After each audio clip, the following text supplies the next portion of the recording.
Welcome, everybody. Thank you, Annie. Welcome, folks. Thanks for participating in the group chat. I do see that Annie has asked if you wouldn't mind changing your Zoom name to the name you used for registration so that she can just make sure that we're linking up who's participating this evening. I'm Danielle. I'm the Applied Sustainability Program Coordinator with Cold Harbor Institute. Cold Harbor is located, the ranch is located about 7 miles east of Gunnison here in Colorado. And this evening, our Applied Sustainability Program is presenting the Holistic Management Virtual Education course with the Colorado Regenerative Network in collaboration with Cold Harbor Institute. So Cold Harbor Institute really tries to promote regenerative practices, and one of our programs is the Colorado Regenerative Network. This course that we're offering is one of 2 virtual CRN education courses and one of 5 applied sustainability program courses that Cold Harbor is planning on hosting over the course of the next few months. Pastures partners with Cold Harbor to facilitate the Colorado Regenerative Network's mission.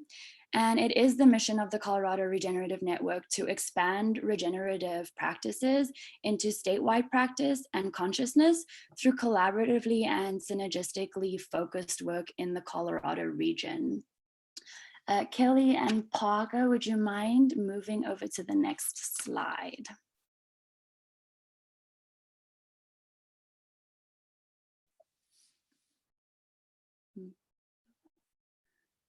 So I do want to let folks know that we will be recording tonight's session. So if you don't feel comfortable being recorded, just make sure to type your questions into the chat box during the Q&A opportunity.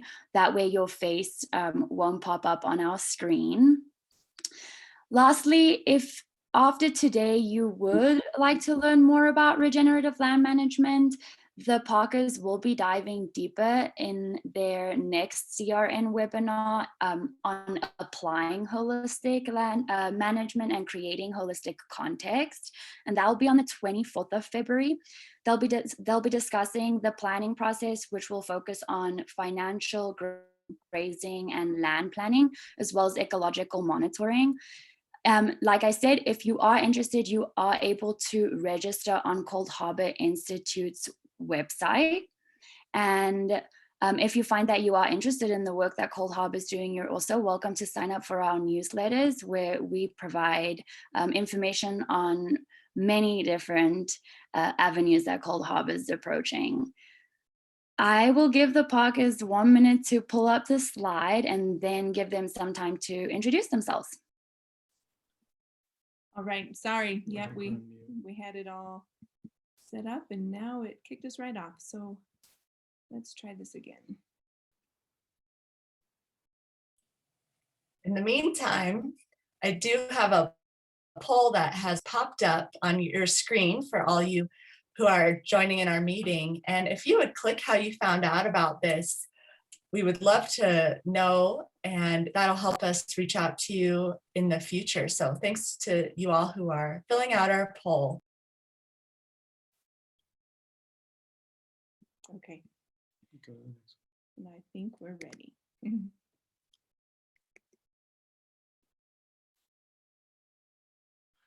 All right. I think we have our technical difficulties worked out. This is a picture of our family, Kelly and I, and our 3 children, John, Oliver, and Chloe. They are big helpers in everything we do. Currently, our daughter Chloe is on a ranch in Wyoming helping some other people. We miss her, but we're happy for that. And that's actually a picture of right here by our house and on the property that we lease from the city of Gunnison. And we're right along the Gunnison River, and there's recreational trail through the property and the Palisade Cliffs right behind us there. Our primary enterprise is grass finished beef and lamb. And Kelli, you want to introduce yourself? Sure. So I'm Kelli Parker, and Bill and I both grew up in Gunnison, Colorado, which is where we're headquartered here and where the Cold Harbor Regenerative Network is headquartered. And we're graduates of Gunnison High School and studied elsewhere afterwards. I studied at University of Portland in Oregon, studying biology and zoology. So we have a long passion for land and livestock that sort of came to a head when we started to understand and realize that we could maybe make a living off of the land, which is what we do. So Parker Pastures grass finished meats. So that's 100% grass fed, grass finished, no grains. We move most of our meats via e-commerce. We have a website, parkerpastures.com. We offer subscription boxes, cow shares. So that's a fancy word for saying, you know, a side of beef or a quarter, half, or whole. We have a newsletter that we send out weekly, and we offer weekly specials. And then on our website, you can often find meat by the cut, although our subscription boxes trump that. It's going on the website. We offer whole lambs. And besides our e-commerce, we have some wholesale partners. The Sunflower is a wonderful farm-to-table restaurant in Crested Butte that we've worked with for a long time. They buy whole beef carcasses and butcher it themselves and serve it, as well as the lamb. The Public House is an awesome pub up in Crested Butte, and they serve a Parker burger. And those are both in Crested Butte. A couple of local health food stores offer our ground beef. And then we've got a really great partner on the Front Range called Pasture Provisions, and they do a door-to-door delivery of a butcher box type product, but it's all Colorado raised meats. So they provide our beef and our lamb to their customers.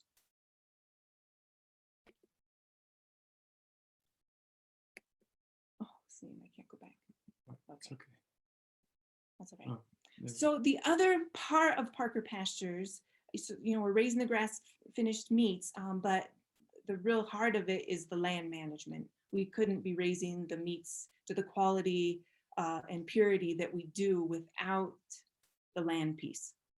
So we manage and implement holistic planned grazing on local ranches. We actually do not own any ranches, but we have long-term and short-term leases with the city of Gunnison is our home ranch, the Van Tile, and it's 400 acres of bottomland that the city owns and wanted to keep an open space. There's a beautiful public trail that circumvents the property, so that's a blessing and sometimes a challenge. And then we have some other leases with Cold Harbor. Of course, we lease and graze that beautiful property on the Tomichi, as well as other privately owned ranches. We don't have any public land leases, except for this city property, which is a little bit of a different situation. So it's on these ranches, and as we grow as a company, you know, our land base is growing, and as we regenerate landscapes, the landowners are seeking us out because they want to see the changes on their landscapes.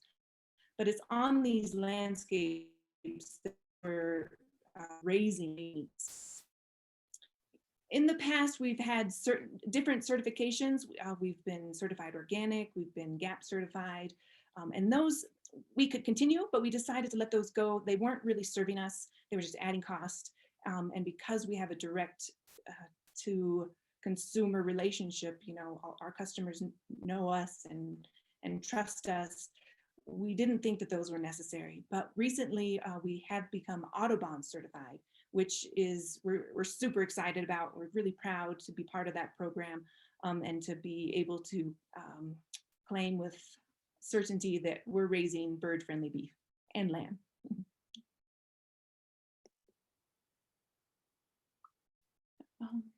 Okay, so we partner in 2017. We partnered with Cold Harbor to form the Colorado Regenerative Network.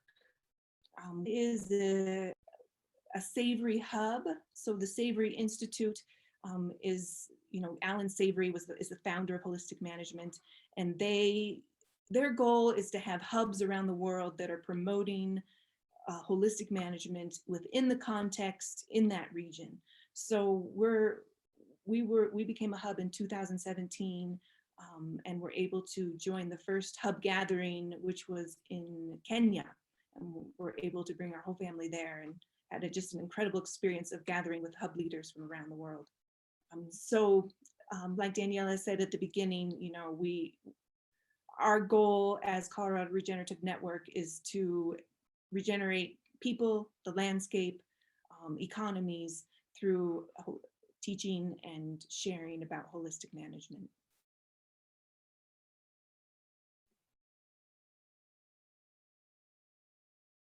So at Colorado Regenerative Network, we offer education.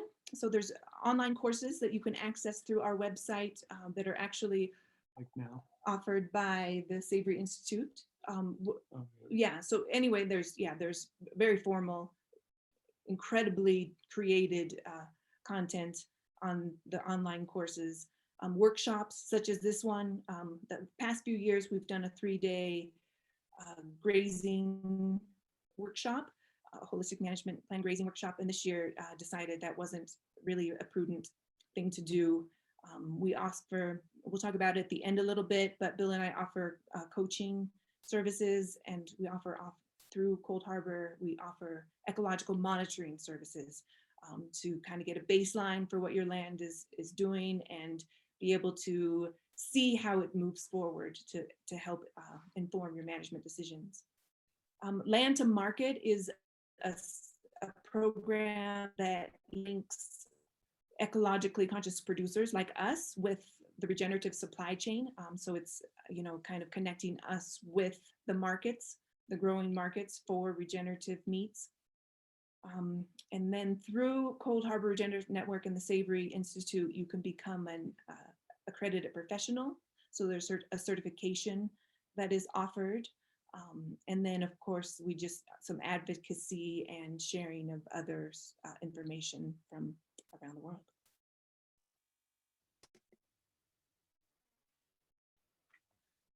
Okay, I just want to jump back for the land to market programs. The qualifier for that is that the land is monitored every year, and to be part of the program, your land has to show improvement, and improvement is, we'll talk about more here directly, but basically showing that you are moving in the right directions through very scientifically collected data.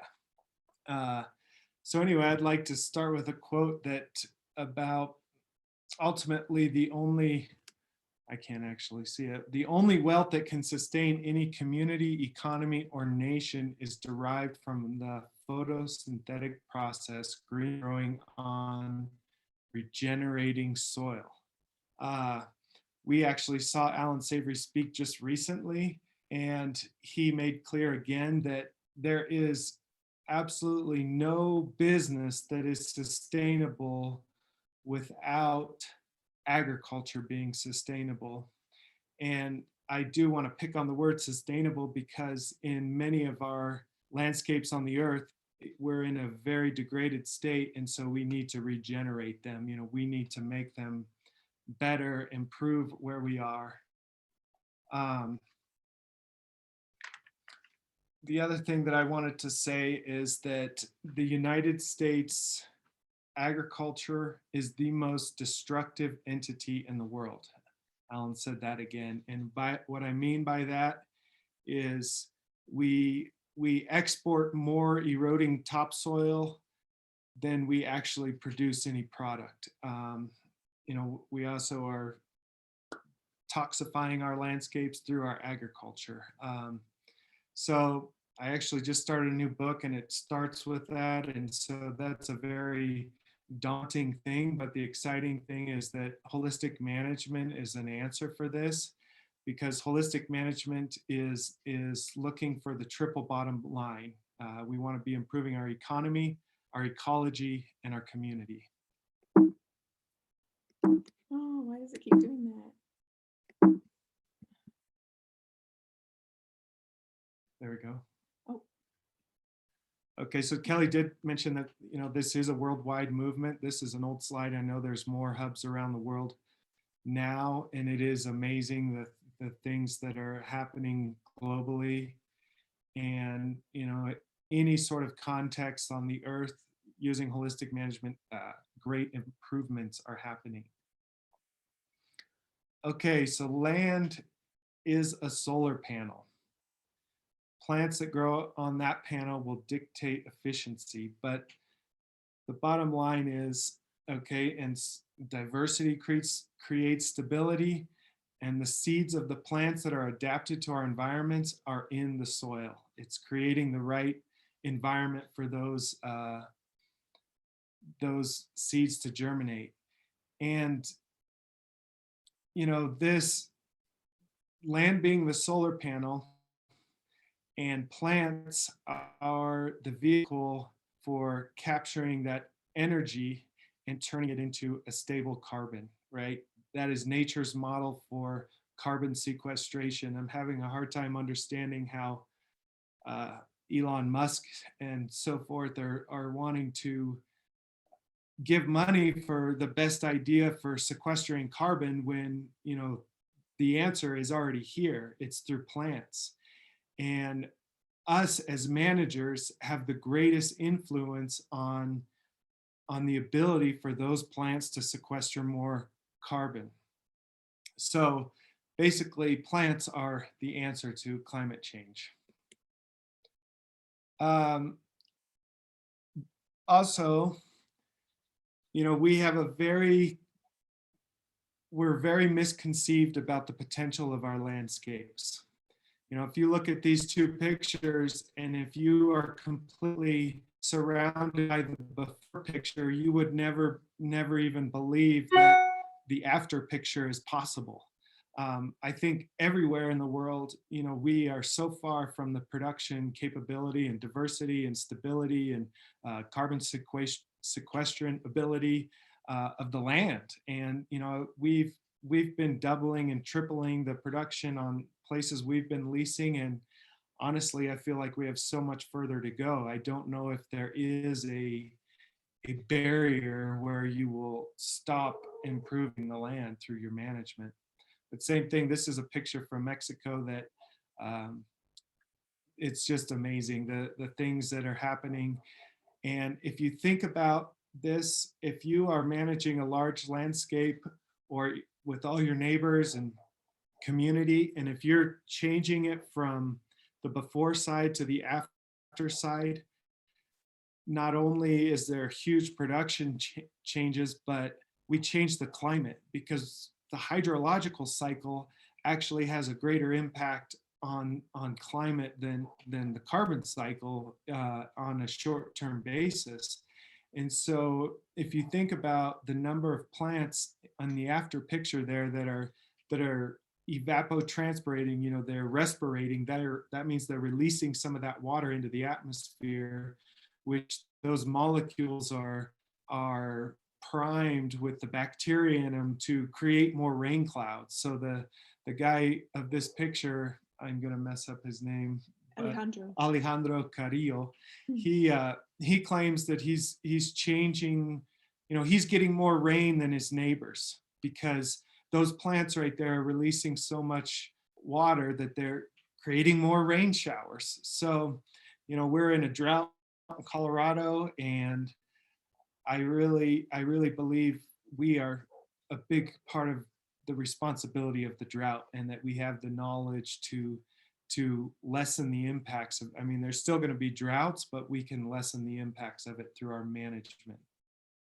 One more picture there from Australia, from a burn to over knee-high grasses. These are some pictures nearby. I worked with Jim Howell. He worked there longer, but this is up in Arrowhead area, and just dramatic differences that we can accomplish using livestock as tools. Okay, so what is holistic management? Holistic management is not a is holistic management is a decision-making framework. So it's to help us make better decisions that are economically, ecologically, and socially sound. We're going to kind of create a better picture of what that is. It's not a rotational grazing. It's not a prescription. It's not used alone in a vacuum. You know, there's so many other resources and tools and knowledge that's available. You know, holistic management is kind of a encompassing thing to help us with our decisions, but we're using everything that's out there. But through holistic management, we can increase production, increase carrying capacity, increase water holding capacity in the soil, increase profits, improve ecosystems, and improve the quality of life of people involved, hopefully our whole community. Kelli, you want to explain the context, the first part of holistic management? Mm-hmm. So this is kind of a big picture. I'm going to show you a couple slides that kind of give you a map of holistic management, because there's a kind of a lot of parts and pieces to it. So the holistic context, I'll go into a little bit more, but it's kind of like making sure you know where you want to go. Understanding the key insights of holistic management is, so that these things in bold at the top, those are things we're going to cover today in this webinar. And then the things that are not in bold, we're going to cover briefly in the next webinar, to give you kind of a roadmap. So the key insights of holistic management, we'll talk about Alan's 4 key insights that can really change how you see environments. And then the ecosystem processes and the tools that we have to impact our environment. So understanding those 2 things, the key insights and the processes and the tools, 3 things, it sets you up to be able to work through the rest of holistic management, which is knowing and using the decision checks. There's, you know, a list of quick decision checks that we use to make sure that we are doing our best to manage holistically, and we're trying to think of all the different aspects, ecological, economic, and social. And then there's the planning procedures. So a lot of people, especially, you know, people in land management, ranchers, the holistic plan grazing is really what they are interested in. And it's an amazing tool that helps us to make sure that we're having the animals at the right time, the right place, for the right reasons. So that, you know, the plan grazing is a complex but incredible process that helps you plan out the grazing for the year with recovery of plants in mind.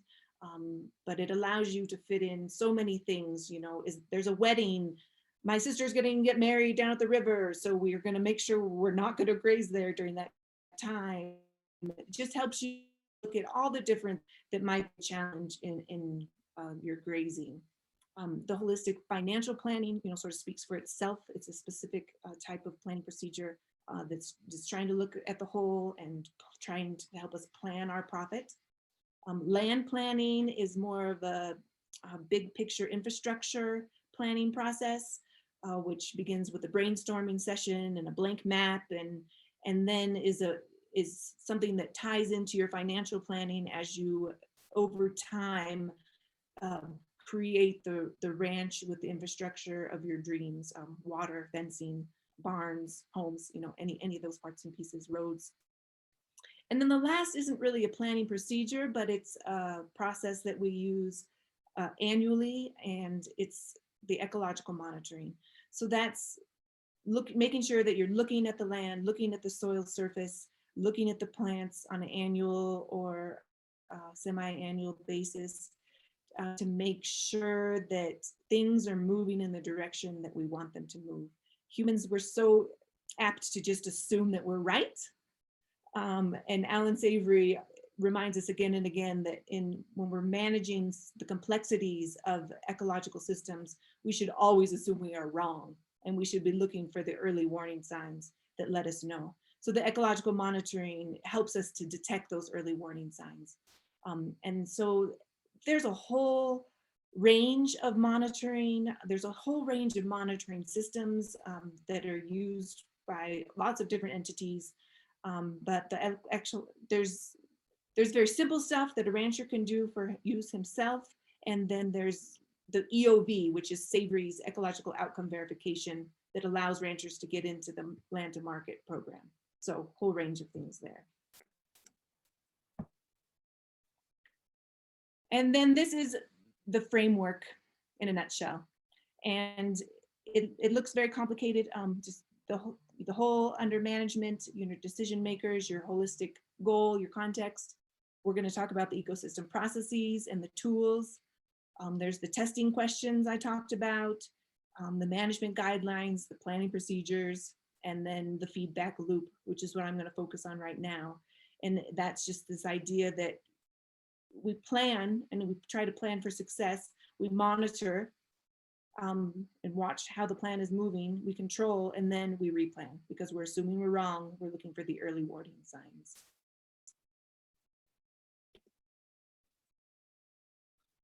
So the first step, well, it's really the second step after you define what the whole is that you're managing, but it is creating the holistic context. It used to be called the holistic goal.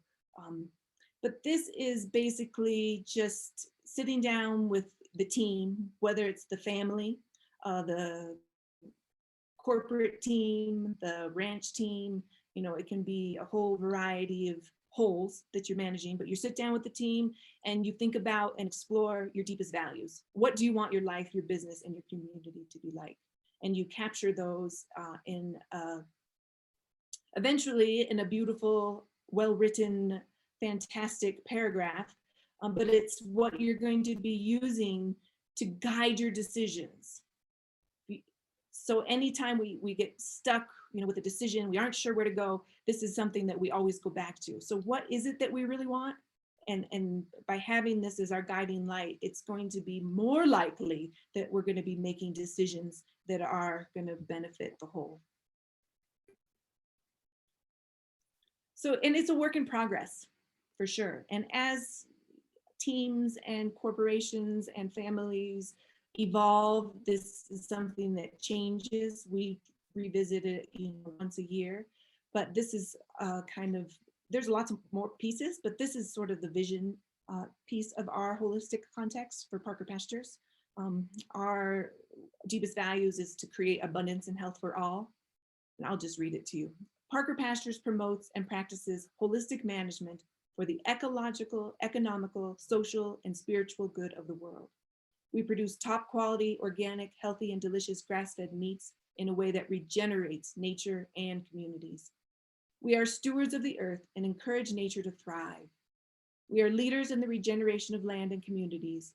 We produce healthy land, healthy animals, and healthy people. Our work supports health and abundance for all.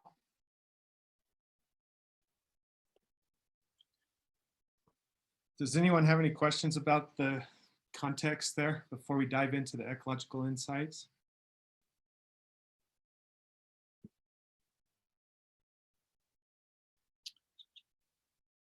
You can just unmute if you do think it's the best, or pop it in the chat, and Annie will.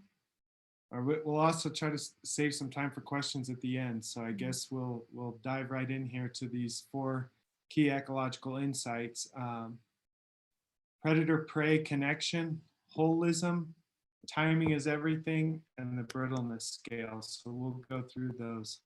So this is the classic that grazing animals for millennia were always pursued by pack hunting predators. And when they acted a whole lot different than a bunch of domestic cows scattered out throughout a pasture, not worried about anything. So interesting time now in Colorado. If we get the wolves restored, and maybe we'll restore some of these relationships, but basically our job as livestock managers is we want to sort of emulate that behavior of a herd that is pursued by pack hunting predators by keeping them bunched up, moving regularly, not returning to areas that are already used and soiled before they're fully recovered, all those sort of things. Timing and overgrazing. timing is everything. Well, I have a slide here later, I think, that kind of shows about the effects of timing on spring growth. But, you know, for the last 200 years, we've been treating overgrazing as a function of too many animals. That's wrong. Overgrazing is a function of time, how long those plants are exposed to grazing animals. The roots there on the right show, you know, like the one on the left, the short one, you could see the top is short and the roots are short because it's just grazed and grazed, and those roots never have a chance to really grow back. And you know, the one on the far right is a fully recovered plant, and you can see the root mass, and that's also where we're finding is the most carbon sequestering is happening down in the roots. You know, that's where that carbon is really stable in the soil. And so, you know, as plant managers, because we're livestock managers, we want to be growing roots. And anyway, there's three ways to overgraze a plant. By staying in an area too long, whereas that plant is trying to grow back, the animal eats it. The other one is in the springtime, which we're about to come up on. You know, those plants are needing to use their root reserves to get enough leaf to photosynthesize. And if we graze them, we're going to be overgrazing them because we're going to kill back those roots again. And the second time, the last way is that if you move off of some plants, but you bring the grazers back on too soon, then you'll be overgrazing. So I kind of covered that. Animal numbers is not the culprit, it's the time. Here's the spring growth picture. This is from Ian Mitchell-Innes. He also was in a virtual conference recently, the Farm and Food Forum. But this is in kilograms per hectare, so we don't use hectares. But you can see how it's an over 10-fold difference of production. So that means carbon sequestration. You know, for me, I mostly care about the production. But if I graze if that plant is only 10 days old and I graze it, my year production is going to be limited to 698. I mean, all these numbers vary depending on environment, but it shows you that if you give a full 30-day recovery to those plants, you're capable of 10 times the amount of plant growth. So that's just kind of an image that, you know, one cow in the same pasture for a long time will actually overgraze and ruin that environment worse than 100 cows in there for one day. It's just a real change in mentality from what people have thought. Okay, the next insight is holism. And this is a very, you know, we are trained to think in silos. You know, we study science in silos, like we have to try to eliminate variables to understand something. But we know that ecosystems function as wholes. You know, they change. If one thing is affected, something else will be affected. And so we're always trying to figure out what's going to be affected by the decisions, and thinking about the whole and not just focusing on one variable. This is another one that we're still trying to understand as a culture, the Brittleness Scale. So a non-brittle environment is like the one on the left, like a rainforest, which non-brittle means that there is year-long moisture available. The reason that is important is because biological decay. Biological decay is how we cycle carbon and feed the system. In a brittle environment like we live here in Colorado, there's not enough year-round moisture available to allow for biological decay. So if a plant, a tree or grass plant dies and is standing, it will stand there for years and years and years without being cycled. The way that cycling process happens is through the gut of a rumen. So in brittle environments, grazing animals are critical to the health of the land. Like, they are needed to cycle the carbon, all the nutrients are there. Otherwise, we have the process of oxidation, which is chemical, which is that carbon slowly chemically oxidizing back into the atmosphere. That does us no good. We need the grazing animals to cycle that plant mass. So that was the insights. And the 4 ecosystem processes, I think most people are pretty familiar with the water cycle. We spoke on that a little bit. We spoke about the mineral cycle. Energy flow is how much energy are we capturing from the sun, right? Plants are our only way to capture energy. And the more plants we have available that are growing and big year long, or as close to year long we can, the more energy we're capturing into the system. Community dynamics is always something that's fascinating with just, we used to think that, like at farming, if we just have one crop, then all the resources go to that one crop and we grow it well. Well, now more and more we're understanding that actually the more plants we have and the more diversity, the more all of that is working together to improve the whole system. Here's some pictures of, water cycle. Are we capturing the water where it falls, or is it running off?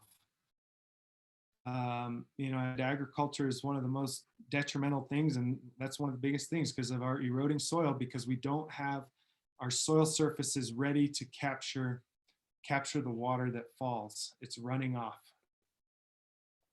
There's community dynamics, spoke about that. Energy flow, so sort of these leaf area, we want to be looking for plants that have a big leaf that can capture a lot of solar energy. Plant spacing, we want to narrow that. Bare ground is the enemy. If plants are how we capture energy into our system, we don't want bare ground. And even a weed, which we don't even really believe in weeds, because weeds are trying to help your system move forward. Here we have kind of a war on cheatgrass, and I understand there's problems with cheatgrass, but a lot of times cheatgrass is coming in on bare ground. So that is better for everything if we have a plant capturing energy, ready to cycle, and if we're managing right, take that low succession weed plant and use the energy and the carbon that it's creating and grow something better. We speed up that successional process. And extending our growing season. That's how we can really improve that energy flow, is by having green plants longer on both the spring, earlier in the spring and later in the fall.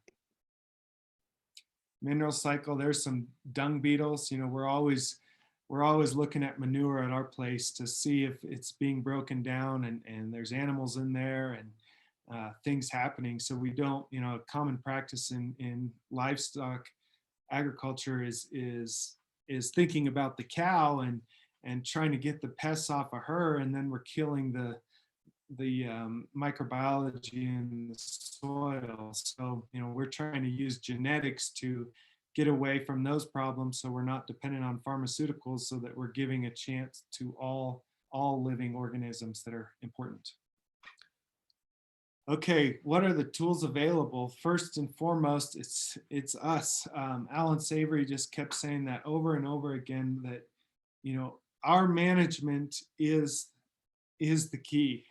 That is like the root cause of all the problems that we're facing, and it's the solution for all the problems we're facing. Is changing our management, changing our mindset, using money and labor creatively in the right way. Technology, we're in a very technological time, and we think we're going to solve biological problems with technology. That's impossible. We can only solve biological problems with biology. Fire, animal impact, grazing, and rest. So Willie will talk about those. Nature never farms without animals. Livestock are the tools, management is the key. There's a place, some friends of ours in Wyoming, that's actually a picture of their place, and this is standing on the bridge and then downstream of the neighbor's place. Management is the key, because it's not number of animals, because our friend, I guarantee, was running a heck of a lot more cattle than the other place. These are pictures from Cimarron, you know, really changing what we think is possible in our landscapes. So this is an example of what plants are happening when they're over-rested.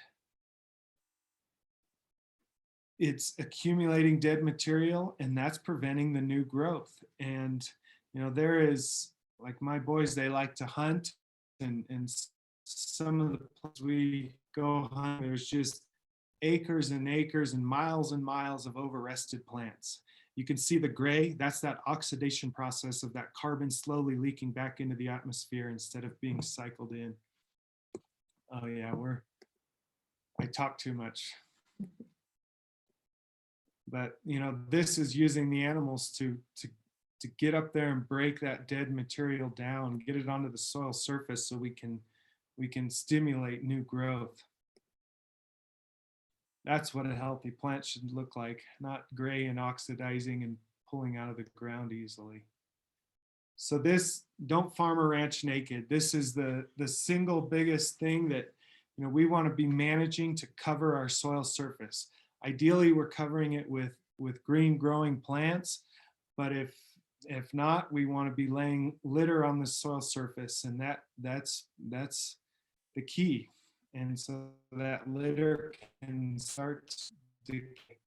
So that's organic matter. We've been talking about that, but the more soil organic matter, more water holding capacity, more nutrients available to plants, drought resiliency, storing it in the soil where it belongs. Another amazing thing, I don't know if you guys read about like the, I can't think of the locusts, it's not locusts, but the big swarms in Africa and the Middle East this year, you know, just eating all the plants available. Well, if it's a healthy ecosystem, the pests will, like I have a friend that farms and it's just, he says that, you know, if your crop is healthy, the pests like the locust will pass over it. And so that's just like this resilience that happens in a functioning ecosystem.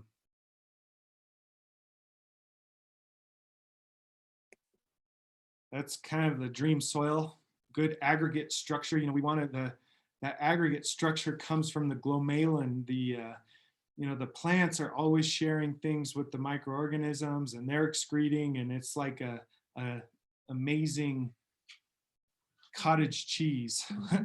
Dark color, biodiversity, depth, rooting structure, and full of carbon.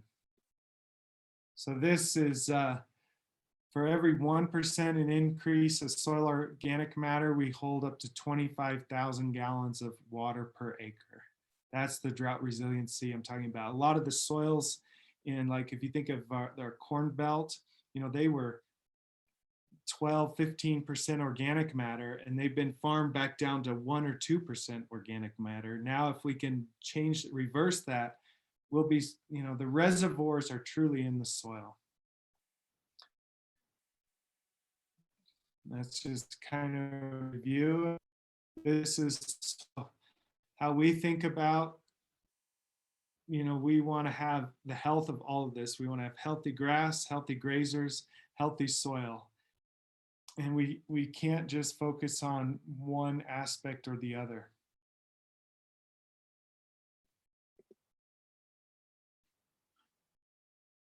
So that seems very quick.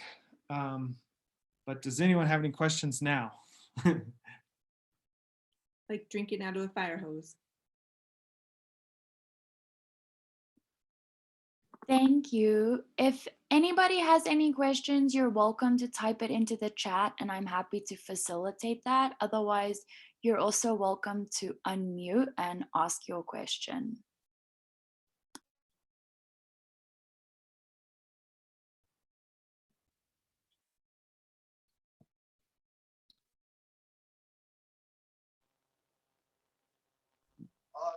Hey there, I've been really enjoying this talk. My wife and I have a company and we've been working on building soil through Jadam and Korean natural farming methods. I was curious if you guys are familiar with those at all. With what? One's called Jadam, it's spelled Jadam, and the other is called Korean natural farming. No. They're both out of Korea, and they're holistic soil practices, and they're both centered around cultivating indigenous microorganisms. And Nice. yeah, so and then my wife and I have also we started a compost collection service, and we've been doing vermiculture composting, and we've been our applications are mostly doing like residential lawns and stuff right now, but I've been interested in getting into the agriculture end of it and all the ranching and stuff around here. So yeah, I was just curious if you guys had heard about that at all, because it's all based around building up the microbes and the fungal colonies and all that different kind of stuff that you've been talking about. Basically everything you've been talking about this whole time is what it's all built on. Nice.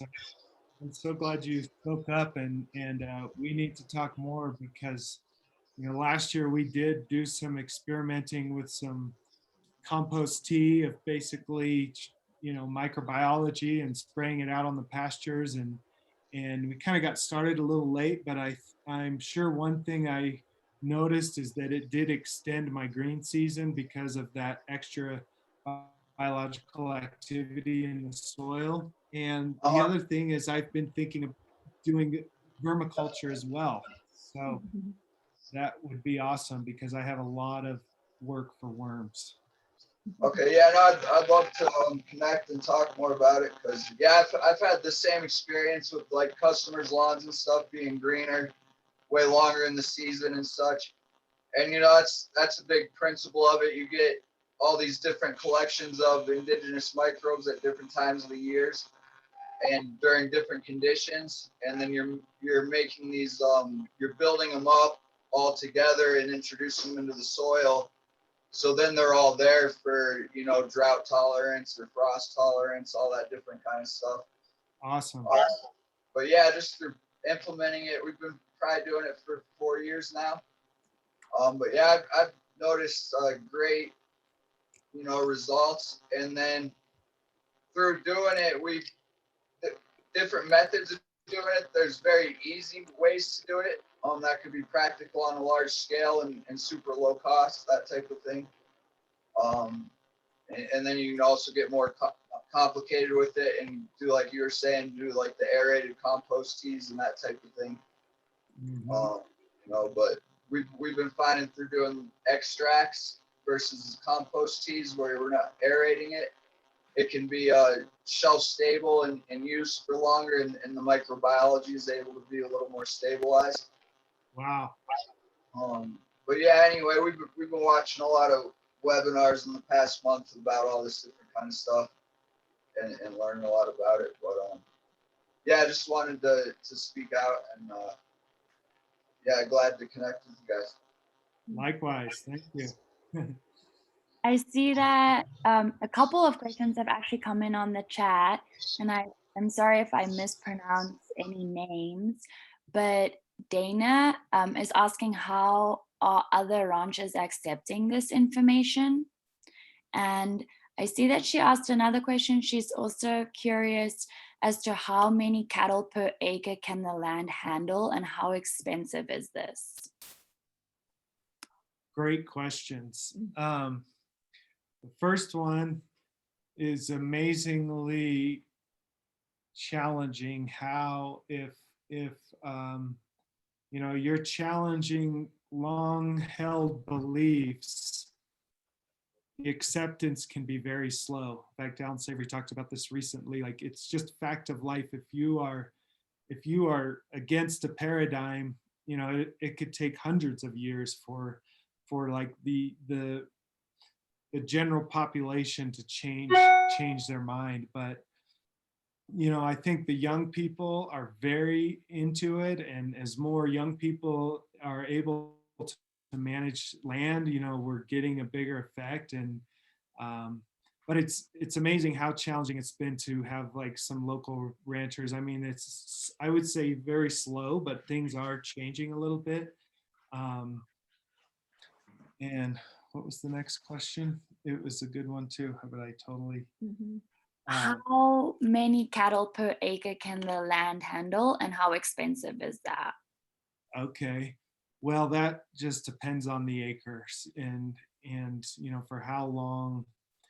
But like, my daughter was actually went to a grazing school in Wyoming, and that's on shortgrass prairie.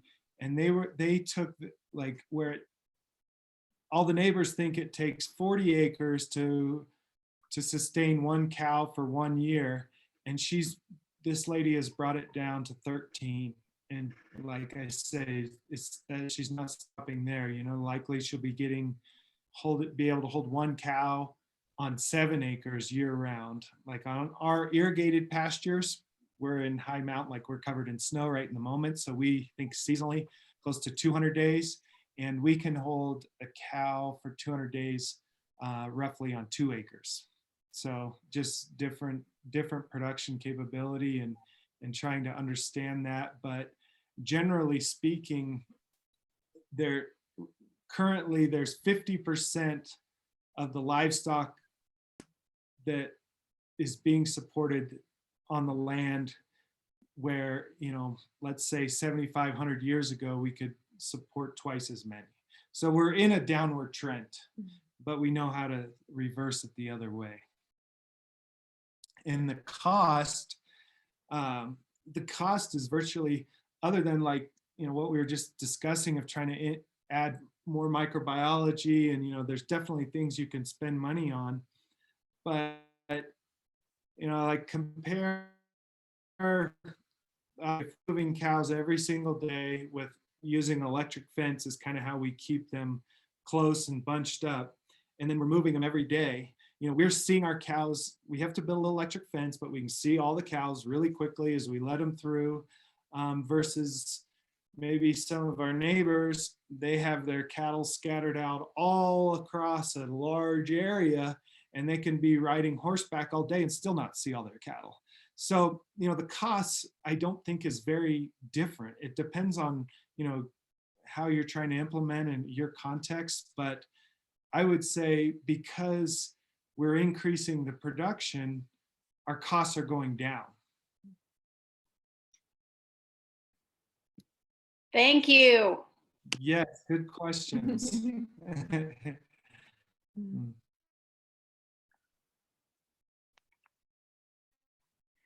I believe, Jason, correct me if I'm wrong, did you unmute? Would you like to ask a question?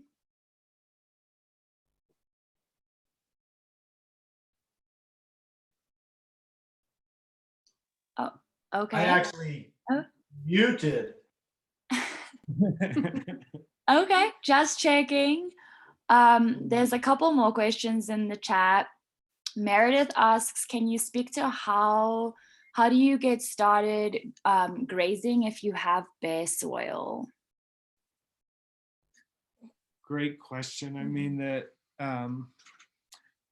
definitely takes some stimulation, and usually, you know, what is done is you're feeding hay or something to bring in some carbon to kind of get the cycle going. So you're gonna, if there's nothing for the animals to graze, you have to bring the food there, and then you use that process of you know, laying some of the hay on the surface, the dung, the urine, and then allowing a recovery period. But yes, you kind of have to have to bring something into the system to get it started, or even like our friend was saying there, some microbiology and, you know, a little bit of rain and time and things start happening.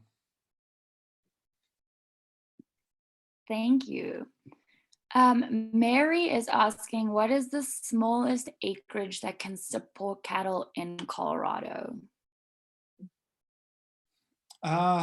You know, this model can be applied to small acreage. You know, if you can only graze 2 cows or 1 horse, if you are moving that one animal around your property, you're essentially doing it. You know, that's all it takes. But if you're just leaving that one animal in the one pasture, progress, but trying to emulate this grazing and recovery period. Like the recovery period is the key. Like you have to let the plants, they need to be grazed, and then they have to be allowed to recover. So, you know, like in our irrigated pasture, we used to think we needed only a 30-day recovery period. Now we're trying to push like a 90-day recovery period. You know, that's something that as managers, we think we can push the envelope and it can recover quicker, but basically the longer the recovery period, the better. And that's followed by a severe grazing. And even if you're like in a very brittle landscape with not much growing at all, you know, maybe it's even 1.5 years or 2 years recovery period. So with 2 years, you can use the 1 year that it completely rested to grow the organic matter to lay on the soil surface that next year. You know, it can be started on any acreage, and if it's really small, do it with rabbits. I mean, rabbits are grazers. Like, you know, small animals have a part in this as well, in small landscapes, because it takes all of us managing the landscapes that we manage to make the greater impact. Thank you. Alex wrote in the group chat, thank you so much. I am curious about the consulting services you mentioned. Are these appropriate for non-livestock focused operations or smaller scale acreage? Also, do you have recommended introduction books or other resources for those just starting our holistic management journey? Awesome. Yes, definitely get the holistic management book. Any other? I mean, check out the online courses through the CRN website, Cold Harbor. And, you know, the consulting is, I think, you know, if we're talking about trying to think and make decisions holistically, that's a big deal. And, you know, we still need a lot of help with that. And I think that is a lifelong learning process to learn to make decisions holistically. And, you know, managing whatever you're managing, even our family, you know, like we have our business context and we also have our family context, and, you know, trying to manage our family holistically. And quite frankly, we could use consulting on that sometimes. You know? But yeah, we're open for that kind of stuff, and not limit it to grazing, because, and that was another thing Alan's been talking about, because he's in his 80s now and ready to kind of pass the torch, and he's been working hard for 50, 60 years at this. And, you know, he was talking about our organizations. You know, think of the power of managing all of our organizations, our governments, using holistic management. Like, that's where we need to get to. And so the more practice that we have trying to do this, the better. And, you know, organizations, once they're formed, they kind of think on their own. They don't act as humans. And so if we're trying to manage them holistically, I think we would have better success with our governments and with our organizations. So great question. And I think all of us need to be trying to figure out how to manage holistically, whatever we're managing. Mm-hmm. Thank you. Brett asks, in winter months, when feeding livestock, do you collect the manure? And if so, what do you do with it? Well, first off, we try to not feed too much hay. We send our cattle in the winter out of here. We do still feed some hay, and we always try to feed on fresh ground. You know, try to spread those nutrients out as much as we can. And so we're never collecting them again. You know, we do have a corral that sometimes animals are in there for weaning and stuff, and we take the manure out of there, and that's where, you know, I would really like to get going on composting that better, creating a vermiculture thing, and then getting it back onto the land. But, you know, through a grazing type management system, there, you know, the manure is falling where it needs to be, and that's part of moving the animals and not allowing them to sit under the same trees day after day or next to the creek. And, you know, we really want to be spreading that manure, having the animals spread their manure and urine on the landscape evenly as possible. Thank you. Daniel's asking, how many head of cattle and sheep do you slaughter every year? Good question. Last year, I think we slaughtered close to 300 beef cattle, and our daughter runs the sheep, and I can't remember how many sheep she. Something similar. Yeah. Mhm. So, and we're trying to increase that every year. You know, we feel like, you know, we believe in our product, and, you know, we want to make it accessible to all that is that can, and, you know, we give a lot of food to the food bank, and, you know, we just really believe in nutrient dense, clean food, and getting it to as many people as possible. And so we find it part of our responsibility to grow our business the best way we can, and get more of the product out there. Cool, thank you. Dana asks, what do you think is the most important thing we can do to encourage this as a national trend? Mhm. I will speak to that. Cool. I think as the public, it's our purchasing power. You know, supporting farms and ranches that you believe in, and, you know, trying to make that connection, that close connection with a farm, or ranch, or CSA, or so forth. And, you know, we practice what we preach. We pretty much, most meals, we know where everything came from. And it's something that it feels so good, and it's expensive, but it's where we put our money, you know, educating our children and providing our family with high quality food. It's just what we really value. So to me, that's the number one thing. That's what's going to grow it. It's what's going to support farmers and ranchers around the world that are doing it, is if you're, you know, buying and supporting your local farmers and ranchers, as local as it can be, you know.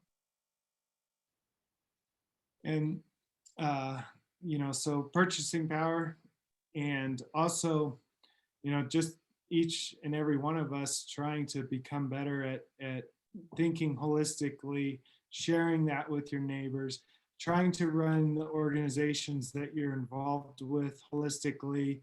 And, you know, Alan Savory's pushing policy, you know, like, how can we get policy influence in a holistic mindset? Like, I don't know, one thing that, you know, here in Gunnison, Kelli said we don't graze on any forest or BLM, but there's currently a couple lawsuits to end the public land grazing up here in the name of the sage grouse. And, you know, if we could understand that, yes, cattle can be extremely detrimental to the landscape, or they can be extremely beneficial, and it's the management that makes the difference.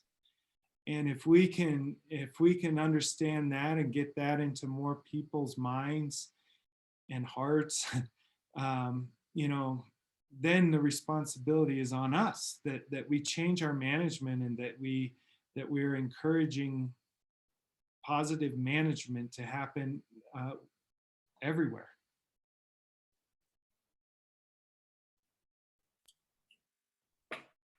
Bill and Kelly, thank you both so much for sharing with our guests tonight. And I always love hearing from you all, and leaves us with a good message of kind of next steps and how to move forward. And we have one last question in the chat that maybe I think would help sum it up, if you would mind sharing a little bit more, where Dana had asked about, and you all were touching on the consumer power of, purchasing more meat, and then this opposite message of eat less beef and how that conflicts with regenerative ranching. And then also tie in Dana's second question with what is the kind of feeling of it when you're out on the land? And I think that will help us have a nice wrap up of, are you observing more birds on the land? What are kind of the changes that you're observing when you're out there? And I think that will give us a really nice wrap up into leading to our next event, which will be our last event of this series, of how to really apply it so we get to start to feel those changes and sensations on the land. Awesome. Yeah, that's definitely a tough subject where there's so much pressure about eating less meat because it's not sustainable, and that I could say is true for a lot of conventionally raised meat, but this regeneratively raised meat, to me, is the most regenerative agriculture model that is available. It's ancient, it's proven. Nature's already done all the experiments, like animals are essential to the environment. And like, if you think about what does it take to grow a crop, where we completely take away all life that is on that piece of ground to plant that one crop that you're growing. How many microorganisms, how many birds, how many small mammals or amphibians lives did we take away so that we could clear that landscape to grow a crop? And that's what what we love the most, is being part of this like perennial landscape that we never have to, you were also asking about the cost, like it's amazing because we have to make sure our management is right. And we're just participating in this rich diversity landscape. And, what we are seeing is that diversity increasing, getting more legumes, forbs, those plant species that are so highly desirable for all the wildlife, also for our cattle. We want to make sure that those are coming. And so we're seeing an increase of diversity of plants. We're seeing increases of bird populations. We're not really on the city ranch where we live, but on other places that we manage, we try to save feed for the wildlife. Our boys love elk and deer. We love wildlife. We want to make sure that our management is allowing for the wildlife as well.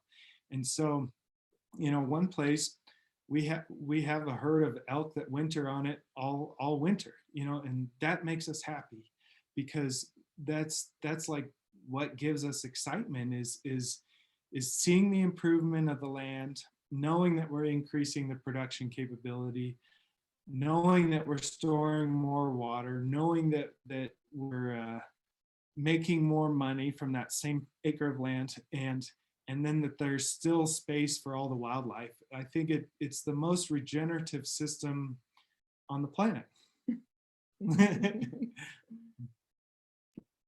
Awesome. So, I mean, do you feel like you're in paradise when you go home? Can you feel the difference in where your land is compared to the rest of the Gunnison Valley?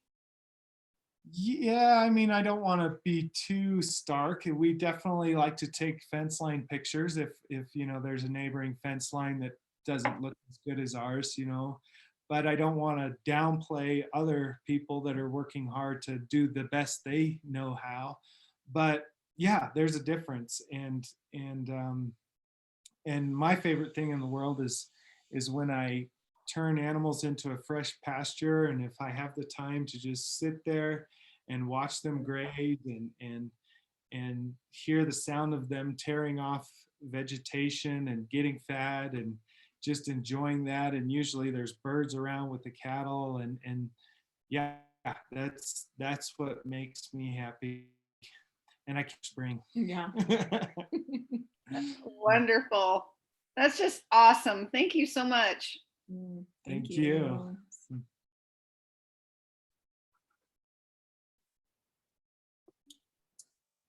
Well, I'll conclude this session. Thank you so much, Bill and Kelly. It's been great to have this educational opportunity with as the collaborative of the Cold Harbor Regenerative Network and now the Colorado Regenerative Network. And thanks everyone for coming on tonight. Typically this is more in person, but now we're on Zoom. And so keep up to date with us by checking out coldharborinstitute.org. And one of our programs is the Colorado Regenerative Network. So you could sign up for our newsletter, and of course, following the Parkers with their newsletter and all of our various social medias. So send us a note if you want to let us know how this was for you, or if you have any lingering questions, that's just fine. And then of course, join us in 2 weeks for a 2-hour long session where we'll dive even more in depth. Great. Thank you all. Thanks so much. Thank you, guys. Keep up the good work. All right. You Likewise, too. Jason. Yeah, thanks again. It's just been wonderful. So happy. Thank you. Yeah, really nice to connect. Thanks, Annie. Thank you all. See you. Okay. Bye.